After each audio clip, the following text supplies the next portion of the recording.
Joining us in our newsroom, we have Riaz Megji. He is the author of the upcoming book, Every Conversation Counts, The 5 Habits of Human Connection That Build Extraordinary Relationships. We are so excited to have you here. Welcome.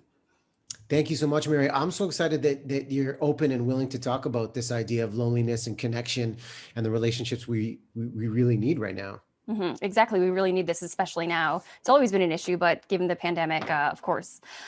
So we know there are dangers of isolation and loneliness. And, as we had just spoke about that this is happening, especially during the pandemic. Can you talk about the dangers of isolation and then specifically about dangers of isolation in terms of our elderly population? Yeah, I think it's been underestimated, the impact of what loneliness does for our mental and physical well-being, Mary. And when you talk about seniors, the US Census Bureau came out and said 1 in 3 seniors in America are living alone. And if you break that down in terms of numbers, that's 13.8 million seniors that are living alone and now having extreme forms of isolation during this pandemic, because the pandemic has just accelerated these feelings of loneliness. Chronic loneliness has serious health implications, including elevated risks of heart disease, of Alzheimer's, of suicide, shorter lifespans. It impacts us on many levels. And when we look at our seniors that aren't getting around, aren't moving the way they used to, there are serious consequences of this, of not just having those personal touch points for connection.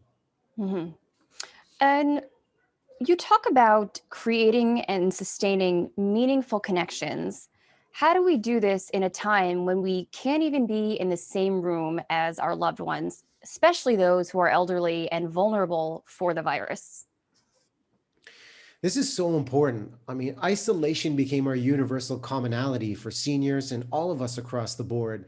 And how we got creative with our connection really accelerated over the past few months. I mean, the initial thought of the older demographic embracing social media, embracing the tools of video. I mean, personally, I've seen the amplification of emotion through video. Instead of sending cards, you're surprising people, not just with text messages, not just with emails, but with video so they can see that emotion coming through the camera. And now more than ever, we need to capitalize on these, because you're right. We can't be in the same room like we used to be. So it's up to us to strengthen our social bonds to combat this loneliness. Some people will say, well, you know what, I'm still busy. Think about parents at home. They've got a job to do. They've got kids to take care of. Maybe there's remote learning going on. They could say, I don't have more than 5 minutes to connect with a senior in this case that might be struggling. Even if you have those 5 minutes, make those 5 minutes quality, because we live in a culture of distraction. So recognizing and combating the multitasking and giving anybody 5 minutes of undivided attention can go a long way to combat this issue of feeling lonely. Goes to the title of your book, Every Conversation Counts, even those 5 minutes. And you say it's important to listen with your whole heart and show your authentic self through these conversations, that it can foster more closer connections. And even in these 5 minutes. So, what do you mean by listen with your whole heart and showing your authentic self? It really comes down to this notion of giving someone the gift of your attention. And if we could take inventory of how we operate in every single conversation in a single day, how are we showing up? Are we giving someone our complete attention, or are we rehearsing our elevator pitch or thinking of the next thing we're going to say? Sometimes we come into a conversation with an agenda, so we're not really listening. We're just waiting for that chance to talk, to fix the problem, give unsolicited advice, interrupt if we disagree with somebody. This idea of giving your whole heart is the notion of just leading with assertive empathy. And this era we're living in right now, where there's such great polarization of different views, whether it's politics or just ideas on how to live life and work through this pandemic, acknowledging each other, Mhm. listening to what someone has to say, and putting the relationship first before we introduce the logic of why we might feel a certain way if we disagree with someone. Mhm. Well, that's interesting because there's a lot going on at home for many people, like you had mentioned. There might be remote learning, people might be also working from home and juggling all of these things. So if they think about their loved one who's maybe living alone or in a nursing home, um, really listening to what's going on and taking that pause, like you said, those 5 minutes to give them a whole heart listening ear. Because right, you can maximize those 5 minutes. You can really maximize it if you're doing it right and create that connection with that person, the person that you love, and giving them, again, like you said, the whole heart and your authentic self. So any more thoughts on that? Yeah, the big point is to just stay open. Because some people would say to me, can you really make every conversation count?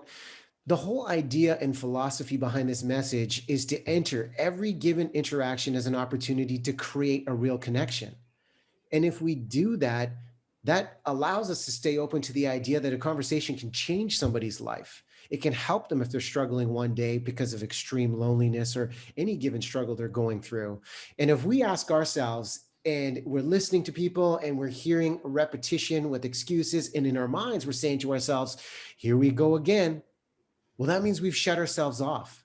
And sometimes people just need to feel heard. And then it's up to us to, one, listen, and then two, be that optimist to help them rise up from what they're going through. But it all starts with the notion of combating the distraction, listening, preparing as much as you want. I mean, look, we're having this conversation today.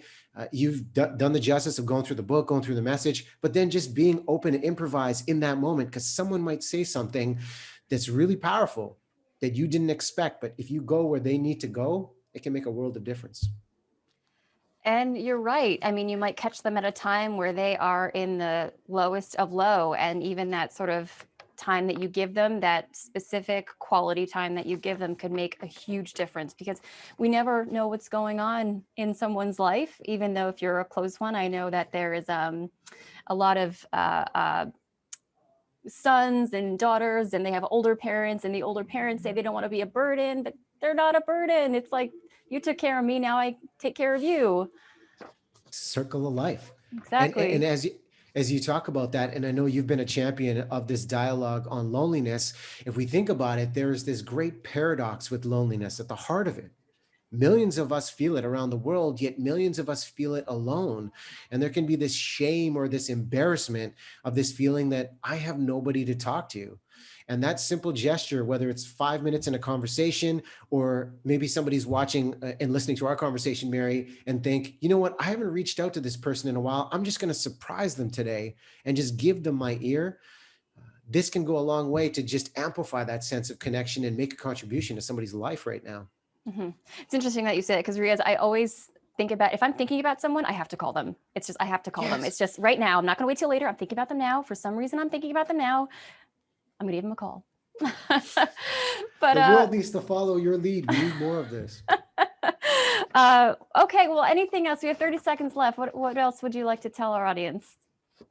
I think the message that I hope people take away from this conversation, and if they're interested in the book, is just to lead and just live with intentional connection. For the longest time, like, we've been in this culture of convenience where everything moves so fast. And maybe that's a great silver lining of the pandemic, that we learned how to pivot with telemedicine, remote learning, remote interviews like we're doing right here. But in the end, if the biggest question that we can ask is not what's the world going to look like once the pandemic's over. It's, regardless of the context or circumstance, how can we establish real, authentic human connection? And that starts with intention from the heart to reach out to people and check in with them. And I hope that's what we're all doing for each other now and in the future. Well, Riaz, thank you so much. This was a wonderful conversation. It's going to help a lot of people.